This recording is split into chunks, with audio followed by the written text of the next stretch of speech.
mùa đông trên thung lũng xa như một tiếng kinh cầu. Làm sao để ta quên đi một cơn bão lớn? Em hỡi nếu mộng đẹp có thế thôi, xin hãy giữ lại phút giây sau cùng.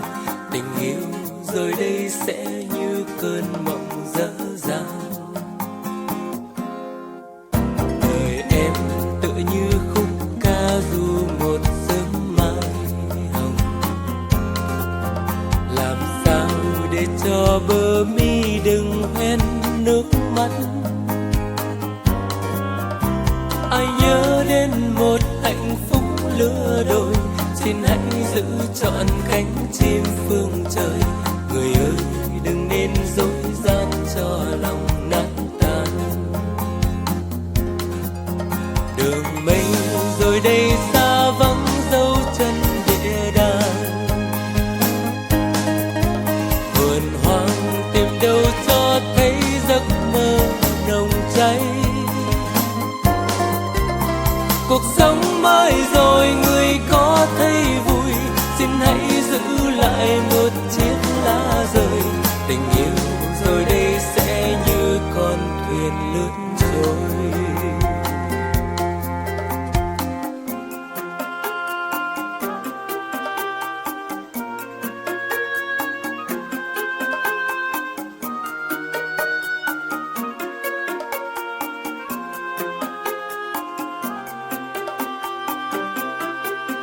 Đời em tựa như khúc ca ru một sớm mai hồng. Làm sao để cho bờ mi đừng hoen nước mắt? Ai nhớ đến một hạnh phúc lứa đôi, xin hãy giữ trọn cánh chim phương trời. Người ơi đừng nên dối gian cho lòng nát tan. Đường mây rồi đây xa vắng dấu chân địa đàng. Vườn hoang tìm đâu cho thấy giấc mơ nồng cháy. Cuộc sống mới rồi người có thấy vui, xin hãy giữ lại một chiếc lá rơi. Tình yêu rồi đây sẽ như con thuyền lướt trôi.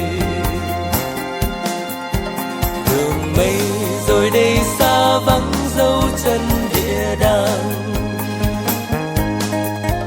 Vườn hoang tìm đâu cho thấy giấc mơ nồng cháy.